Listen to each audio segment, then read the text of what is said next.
Esto es Un té con Bárbara y Ana Paulina. Bienvenido. Aquí se habla de educación en casa desde la perspectiva de dos madres con una amplia experiencia, pues hemos educado de esta manera a nuestros hijos por muchos años. Esta es nuestra cuarta temporada y, al igual que la anterior, la dedicaremos a entrevistar jóvenes y adultos que fueron educados en casa para dar a conocer sus historias de vida después del homeschooling. Así que sírvete un té o un café y acompáñanos. Hola, bienvenidos a un nuevo episodio del podcast Un té con Bárbara y Ana Paulina. Hoy tenemos de invitado a Felipe, que es el hermano de Camila, a quien entrevistamos hace unas semanas. A mí me encanta cuando tenemos hermanos porque es como escuchar las dos versiones complementarias de una misma historia. Entonces, pues bienvenido Felipe, qué bueno tenerte por acá. Muchísimas gracias por la invitación. Qué honor estar por acá también. Gracias, Felipe, por dedicarnos este tiempo y empecemos preguntándote cómo ha sido o cómo fue tu proceso de educación en casa. O sea, si empezaste desde siempre o si fuiste desescolarizado, un poco cómo fue esa curva completa de tu educación, digamos, en lo que se llama la primaria y el bachillerato. Bueno, básicamente, como sabrán por la historia de mi hermana, quienes la han escuchado, todo empezó cuando yo estaba terminando la primaria. Me faltaban como 2 cursos y pues por motivos netamente económicos tuvimos que salir de ahí. En su momento a mí me pareció maravilloso. Yo detestaba cada día que iba al colegio. Y lo detestaba por múltiples razones. En primer lugar, socialmente me iba terrible. Yo era ese estereotipo del niño que es estudioso, pero al mismo tiempo que le hacen mucho bullying, que lo molestan por absolutamente todo. Y para rematar, lo que sí me gustaba que era esa parte académica de la matemática, la historia, etcétera, no podía avanzar. Una vez pedí que me ayudaran porque pues estábamos atascados con unos temas porque mis compañeros no entendían, yo estaba frustrado. Yo le dije a la profesora, pues vayamos avanzando conmigo. Yo entiendo esto bien, no quiero pasar los próximos 2 meses estudiando el mismo tema, quizás un poco de variación sería agradable. Me dijo, listos. Y me puso más ejercicios, más tarea en casa, en vez de avanzar el tema. Entonces, yo ya de por sí estaba muy frustrado con el colegio. Y pues para mí fue maravilloso. En un principio la idea era volver eventualmente a un colegio. La idea era pasarle un colegio calendario B a un calendario A. Y entonces era como en ese tiempo no quedarse. Excepto que pues salió mucho más agradable que estar yendo al colegio, estudiar en casa. Y pues una cosa llevó a la otra. En un principio intentamos mantener horarios escolarizados.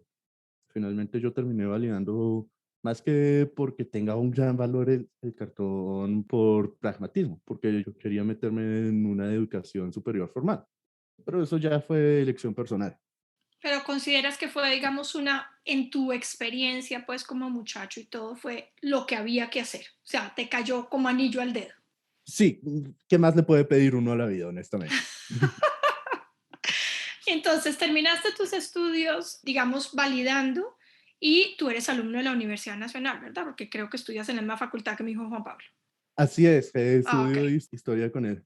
Entonces cuéntanos un poco cómo fue ese paso a la universidad. Mucha gente dice, o sea, casi que son bandera para mostrar es que esos hijos desescolarizados que nunca hicieron nada muy, muy formal, además están en la Universidad Nacional. Entonces, cuéntanos un poco cómo fue ese proceso de ingreso a la Nacional, de la elección de tu carrera, cómo fue ese proceso. Bueno, fue realmente gracioso porque yo había validado solo hasta octavo de bachillerato cuando apliqué a la Universidad Nacional. Yo apliqué y fue más que para pasar o no pasar, fue para conocer. Yo tenía claro que quería estudiar historia en la Universidad Nacional, entonces aún tengo tiempo, pues veamos qué tan difícil es. Y pues pasé. Afortunadamente, la carrera se presenta anualmente. Es decir, solo una vez al año abren el programa y cuando yo apliqué no estaba abierto. Entonces, fenomenal, me da el tiempo para sacar el bachillerato. Entonces saqué de noveno, décimo y 11 en 3 meses. Pero fue como, bueno, ahora que pienso en retrospectiva, al igual, fue un poco similar al estudio en casa, por cómo llegué a estudiar en casa. Fue como que se dio la oportunidad, la tomé y cayó el dedo. Como que las cosas se dan.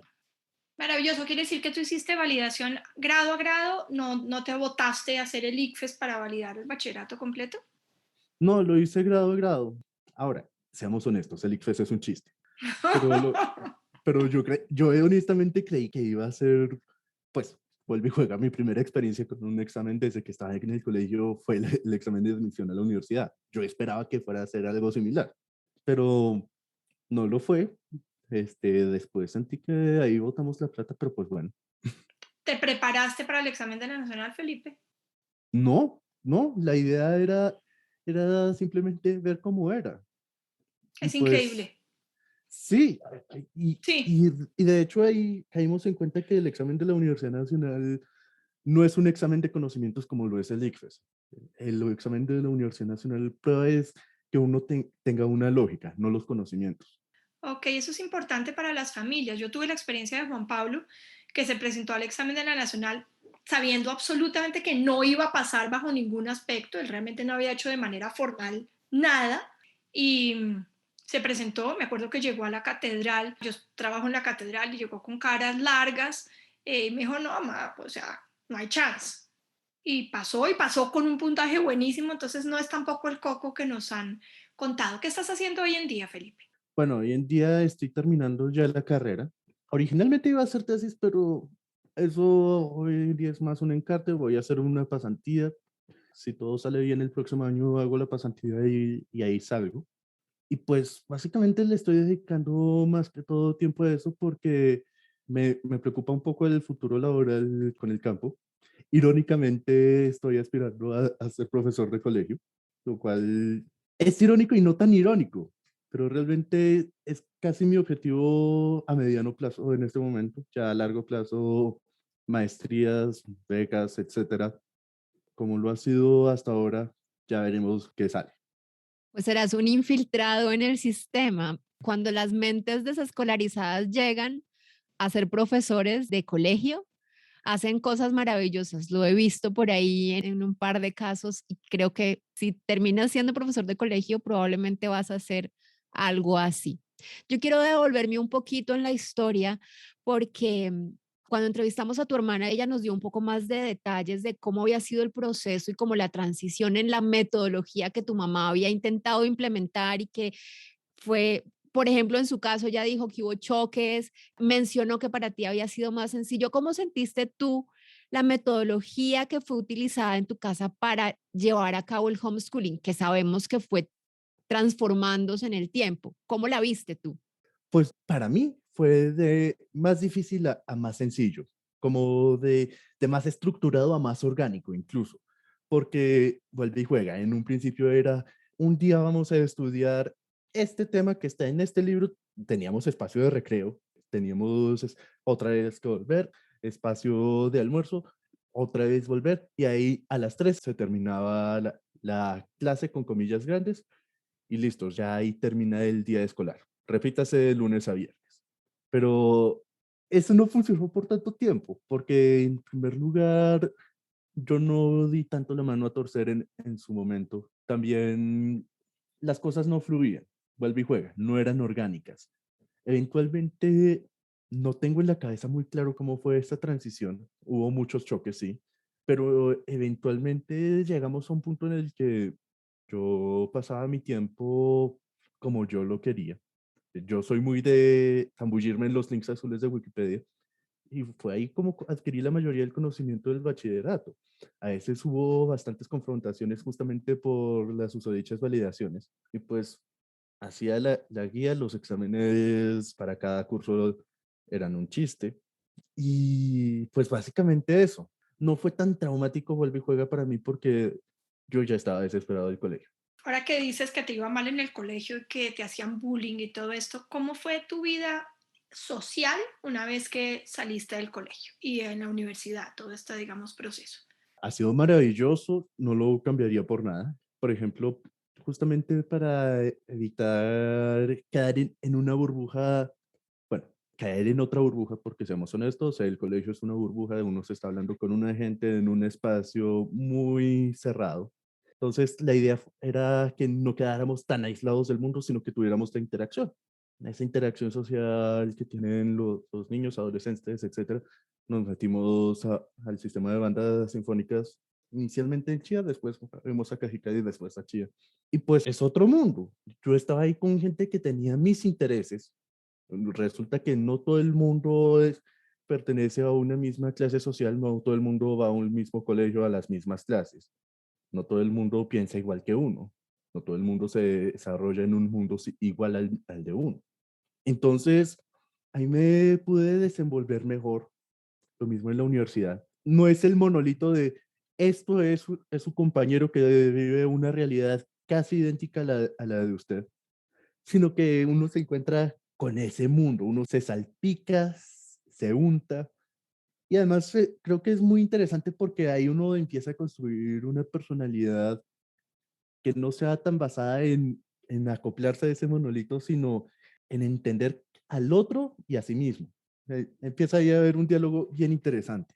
Me encanta eso que dices, Felipe. Lo hemos hablado en muchos podcasts con Ana Paulina sobre esa falsa socialización a la que nos tiene acompañado de manera particular el colegio, la universidad, aun si la universidad es privada y todo, en todo caso tiene mucho más variedad, digamos, de lo que puede tener un colegio, que además limita a los niños nacidos entre una fecha y otra. Y bueno, quiere decir, has podido vivir una socialización normal, sin taras y sin tener el, digamos, el estigma del bullying y todo eso una vez que saliste del colegio. Quiere decir, ves asociado ese fenómeno del bullying que hoy en día, del cual se habla tanto hoy en día, a la situación escolar.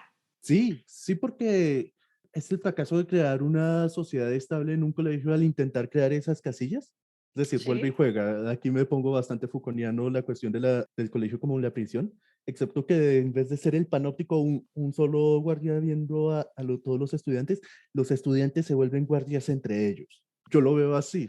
Es lo que he visto a través de mi experiencia dentro de la escolaridad y fuera de la escolaridad. Creo que, y justamente nace de poder ver ese contraste.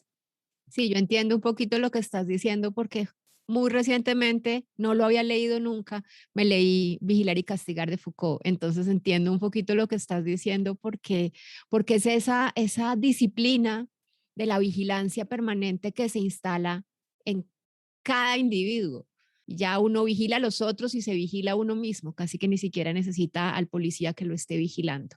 Pongámonos en una situación específica que es la parte puramente académica de la Nacional, ¿cierto? La Nacional tiene esa élite intelectual de la cual es tan orgullosa. El otro día estuve con un historiador, justamente historiador, tanto en su pregrado como en su maestría, una persona ya pues adulta, de mi edad o mayor que yo. Y yo les decía, sí, ustedes siempre hablan pues obviamente de esa élite de las universidades privadas, pero pues la Nacional tiene unas soberbias intelectuales muy claras. ¿Cómo ha sido esa vida universitaria, esa, yo le digo siempre a Juan Pablo, si esa soberbia intelectual de la Nacional, cómo has encajado en eso? Pues es bien interesante porque es una soberbia que responde a muchos factores. No es solo, es que yo he estudiado más que usted, sino es una soberbia que se presenta desde una universidad pública hacia las universidades privadas. Entonces ahí hay un componente de clase muy fuerte. Creo que por ahí va ese aspecto, por lo cual no me he incomodado tanto en mi educación. De hecho, sobre mi educación en casa con mis compañeros de universidad, lo hablé si acaso una o dos veces en la semana de inducción. Como, usted estudió en casa, vea pues, hasta ahí el tema.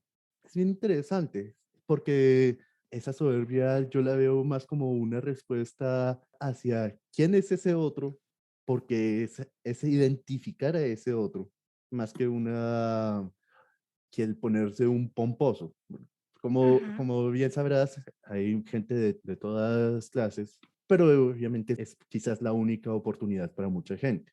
Entonces hace que mucha gente también tenga como esa conciencia de quién soy yo ante el otro. Y Sí, obviamente eso influye muchísimo. sabes que es muy interesante eso que estás diciendo. Justamente esta semana estuve hablando con mis hijos, tanto los míos como los hijos de mi hermano se educaron por fuera del sistema siempre, toda la vida. Y decía mi sobrina, le había compartido a una de mis hijas, que ella le costaba mucho trabajo relacionarse con muchos muchachos, estos de altos estratos, de colegios de altos estratos y todo, que se sentía discriminada. Y Manuela, mi hija, le dijo una frase que yo le he dicho a ella siempre. Dije, yo no creo que haya una cuestión de discriminación por el hecho de no haber ido al colegio, sino que no saben ubicarlos. En el mundo, por lo menos en Bogotá, en el mundo no me refiero al mundo, al planeta completo, sino en este mundo social nuestro y en Bogotá de manera particular, nos ubicamos los unos a los otros de acuerdo con el colegio. Uno como que sabe quién es el otro, depende de en qué colegio esté. Entonces, en la Universidad Nacional seguramente estás completamente por fuera de esa clasificación como tan rigurosa que hay y que se mantiene a perpetuidad en la universidad privada también. Entramos todos a este primer semestre, pero tú eres de tal colegio, por lo tanto yo sé quién eres y cómo me debo relacionar con cada uno. No sé si tú tienes esa misma idea. Absolutamente, y de hecho, justamente para un trabajo de la universidad tuve que indagar un poco al respecto y tiene orígenes muy interesantes porque como absolutamente el resto de cosas en este país se vuelve a la cuestión entre liberales y conservadores. Resulta que hay libros de historia sobre la historia del gimnasio moderno. Y no estoy hablando de panfletos de este fue el rector, este fue el rector. No, de quiénes fueron, cómo fueron y qué hicieron. Y a esto ¿por qué es? Vuelve y juega porque había colegios para liberales y colegios para conservadores. Entonces empieza a ser más que, me atrevo a decir, esto ya estoy hablando, son teorías propias. Empieza a ser, no es yo cómo te trato, sino tú quién eres y quiénes son tus padres, cuál es tu herencia social, política, cultural, etcétera. Es más como, vuelve y juega, la vieja rencilla entre liberales y conservadores heredada de nuestros días. Bueno, ya me acordé lo que te iba a preguntar y creo que tal vez tiene alguna relación con esto que estamos hablando y es como un joven que fue educado en casa, digamos, esto repercutió en ti de alguna manera al entrar a la universidad. ¿Te sentiste en desventaja? ¿Te sentiste con alguna ventaja?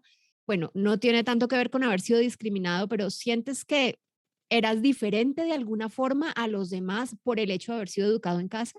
Sí y no, como todas las cosas en la vida es bastante complejo, porque de cierta forma, con todo y que yo tomé antes de entrar a la universidad un curso justamente en la universidad sobre redacción y edición de escritos, y con eso tenía ya una idea de, tengo que concentrarme 3 horas en esto.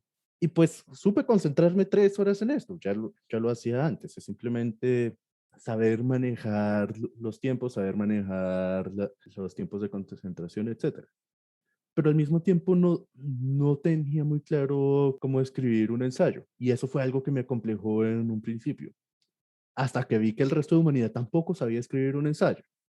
Entonces ya eso me dejó un poco más tranquilo, pero al mismo tiempo no sabía manejar mis tiempos para estudiar. Es decir, mis primeros 4 o 5 semestres yo estudiaba por ósmosis. Yo tenía el texto ahí abierto, no sé cómo lo leía, pero ahí entendía lo que entendías, pero no me podía sentar a leer, no lo pude hacer. Ya después, viendo el promedio, entendí que, oh, quizás sea una buena idea estudiar para la universidad. Entonces ya ahí tuve que aprender. Y es una incógnita que me quedará para el resto de la vida.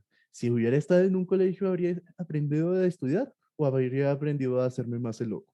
No lo sé, porque igual ahí está la cuestión de la personalidad. Quizás habría aprendido a estudiar y a mantener un hábito de estudio, o quizás habría aprendido a saber cómo hacerme el loco bien. No lo sé. Sí, eso que dices tú lo hemos visto de manera reiterada en las entrevistas con ustedes, que es hasta qué punto la escuela, hasta qué punto la casa, hasta qué punto la personalidad de cada uno, ¿no? Sí, es fácil decir que como no fueron a la escuela son tímidos, pero la mayoría de ustedes cuando se les pregunta eso, me acuerdo específicamente de tu hermana, es como, no, o sea, no tiene nada que ver con haber ido o no haber ido al colegio, es que yo soy así. Yo soy así, yo soy no sé, más introvertida o me gusta pasar tiempo sola o tengo pocos amigos, en fin. Es una cosa que tiene mucho que ver con, sí, con la personalidad. Sin Eh, embargo, también ahí hay una cosa bien interesante y es algo que yo le he echado cabeza y es hasta qué punto el no haber ido a un colegio modifica la, comillas, personalidad o la identidad que uno construye en ese periodo a lo que es uno. Porque, por ejemplo, yo hoy en día tengo una ideología bien particular, tengo unas ideas sobre el otro bien particulares que se formaron por el contexto en el que crecí. Y esa burbuja yo siento que castra el desarrollo de los jóvenes, porque simplemente es estar tan enfocados en un entorno manufacturado. Entonces, no sé hasta qué punto sea personalidad. Puede ser que justamente por las libertades que tengo en este momento soy quien soy. O puede que justamente por no haber tenido esas represiones sea quien sea. Bueno o malo, eso ya es otra discusión. Esto da para largo, Felipe, da para un conversatorio mucho más largo que la intención de un podcast así. Realmente es muy interesante y vale la pena tener como una discusión filosófica al respecto. Sí, me encanta porque Felipe es bastante reflexivo. Sus respuestas son muy de la reflexión y no se le están ocurriendo aquí. Muchas No, vienen no, de no. cosas que ya ha pensado y elaborado previamente. Cero anecdóticas, eso me encanta. Siempre hay una pregunta que hacemos, Felipe, es ¿qué pensaste que te íbamos a preguntar y no te preguntamos? Me habría gustado que me hubieran preguntado por el futuro, porque vuelve y juega. Yo tengo todo un monólogo interno sobre mi relación entre el haber estudiado en casa y el que yo quiera enseñar en colegio. Porque, ¿por qué estamos en esta discusión en un principio? Yo, ¿por qué salí del colegio en un principio? Sí, por cuestiones económicas, pero ¿por qué la opción no fue entrar a un colegio público? Y es que esta discusión la tenemos, es por un fracaso del sistema. Porque honestamente creo que si hablamos desde una estructura estatal, los colegios son una necesidad. Y sin embargo, esto es algo que ha fracasado estrepitosamente. Yo estoy ahorita en una cátedra que es sobre la enseñanza de la paz, de los conceptos de paz en los colegios en Colombia. Y es un fracaso, porque se enseña la historia, es como Simón Bolívar nació en Caracas en un potrero lleno de vacas, algunas gordas, otras flacas y otras llenas de garrapatas, pero nunca es el proceso. Nunca es el proceso de por qué nació Bolívar, por qué nos interesa Bolívar. Siempre es, se firmó el acuerdo de paz en tal día en el 2016. ¿Por qué se firmó? ¿Por qué existía la guerrilla en un principio? Es decir, no hay un pensamiento crítico de por medio y el sistema de escolarización ha fracasado. Hay que empezar de ceros definitivamente. Justamente por eso aspiro a ser profesor. Muchos niños no tienen la oportunidad de estar desescolarizados y escapar del sistema. Quizás yo pueda hacer que el sistema sea un poquitico menos peor. Sí, con tu discurso no va a ser tan fácil conseguir trabajo. Afortunadamente no, espero que quienes me vayan a contratar no sepan buscarme en Google. Exactamente, no te busquen, no oigan esta entrevista. Me parece interesante, pero ¿cómo te ves haciendo tu cátedra de historia? Es importante eso. ¿Tú quieres que hablemos del futuro? Hablemos del futuro entonces. Hablemos del futuro. Yo me veo enseñando un pensamiento crítico. No me interesa que se aprenda en las fechas. Las fechas, bueno, sí, les van a servir para el ICFES, pero en la vida real pueden buscarlas. Mi objetivo es que sepan cómo buscarlas. Y no hablemos solo de fechas. Hablemos, oiga, yo me estoy preguntando esto. ¿Alguien en algún momento tuvo que haber escrito algo al respecto? ¿Cómo lo busco? Es decir, que la historia no sea simplemente el encontrar fechas, sino entender cuáles son los procesos para saber cómo buscar. Si la historia fuera simplemente las fechas, la carrera simplemente habría cesado de existir con el auge de las enciclopedias en 1600 y pico. Realmente eso es cierto, lo hemos hablado también muchas veces acá, lo demás son datos. Y los datos están a un clic de distancia hoy en día, ni siquiera hay que tener una enciclopedia. Hay que enseñar una cosa que no tiene nada que ver con los datos. Me encanta esta entrevista, Ana, no sé qué más se te ocurre o cuándo volvemos a citar a este buen muchacho para tener una charla controvertida, está realmente interesante. Estoy pensando que son varios con los que quisiéramos repetir y no sé si podríamos en algún momento inventarnos algo más tertulia, más con varios, más como que se genere un debate, podría ser interesante. Eso es lo Una que mesa creo. redonda sería bien interesante. Eso es lo que creo, que vale la pena tener algunos más y tener como una buena discusión sobre todos estos temas que van más allá de lo anecdótico. Es decir, conocíamos un poco la historia del homeschooling de tu familia y tú ampliaste un poco lo que habías vivido tú mismo, pero realmente la entrevista ha ido por un lado muy distinto. No sé si haya algo más, Felipe, que nos quieras añadir antes de cerrar. Realmente este es un espacio muy interesante. He escuchado un par de entrevistas suyas y creo que crean ese diálogo que tanto insisto debe mantenerse. Creo que también la gente debería acercarse a este podcast como con todo, con un espíritu crítico de autorreflexión. Justamente cuando me enviaron la invitación, recordé cosas, pensé cosas. Y ojalá quienes lo escuchen también lo hagan. Es una invitación a eso, ¿no? Que a partir de las experiencias que ustedes cuentan y todo podamos hacer. Porque hay una cosa que yo me acuerdo que me sorprendió justamente cuando Juan Pablo entró a la universidad. Pues él había sido educado en casa toda la vida y yo me sentía súper desescolarizada. Y me acuerdo haber contado y haberlo contado inclusive en la entrevista con él, que yo lo veía un poquito sin hacer mucho. Como esta clase no me interesa tanto, yo creo que hoy no voy a ir. Y salió mi escolaridad completa, la niña primera del curso toda la vida. Pero ¿cómo así? Tienes que ir y tienes que cumplir. Y me acuerdo de haber hecho una reflexión al respecto, que es, nosotros tomamos una decisión consciente con respecto a educarlos por fuera del sistema, pero los que han vivido fuera del sistema son ustedes. En últimas, nosotros tenemos las taras de haber sido educados en la escuela. Y me tomó un tiempo como soltar y poder entrar en un diálogo que no fuera conflictivo con Juan Pablo. De manera en particular, pues me acuerdo de eso porque es el que ha hecho como más carrera universitaria, pues propiamente dicho universidad y todas esas cosas. Las niñas han hecho un camino un poco distinto. Y me acuerdo de eso, entonces sí creo que eso que dices tú, ese llamado a oír o a escuchar todo esto con un sentido crítico, es bien interesante. A mí no me queda sino agradecerte, Felipe, y creo que tomamos nota de esa idea de poder hacer un conversatorio, una mesa redonda, como dices tú, y poder seguir ampliando sobre ese pensamiento profundo que ustedes han ido como desarrollando por el hecho de haber sido educados por fuera del sistema. Muchísimas gracias por la invitación. Quedo atento a otras invitaciones. También las estaré oyendo. Maravilloso, muchísimas gracias Felipe también, te las doy yo. Me ha gustado muchísimo esta entrevista y creo que la invitación a la autorreflexión es muy bonita y creo que es algo que sucede cuando las familias nos escuchan. A mí me llegan a veces opiniones y muchas veces son como, me hizo recordar esto o me hace pensar que el proceso que estoy llevando con mis hijos no me había fijado en esto. Entonces, ha sido un efecto bonito, interesante, que estas entrevistas están teniendo también en las personas que nos escuchan. Así que va por distintos caminos, va llegando ese proceso reflexivo y pues creo que maravilloso que estemos propiciando algo así. No nos queda sino cerrar, darte las gracias nuevamente, Felipe. Ana, gracias por todo tu trabajo que hay detrás hasta que esto se convierte en un podcast con todas las de la ley. Y a ustedes los esperamos la próxima semana con un nuevo invitado.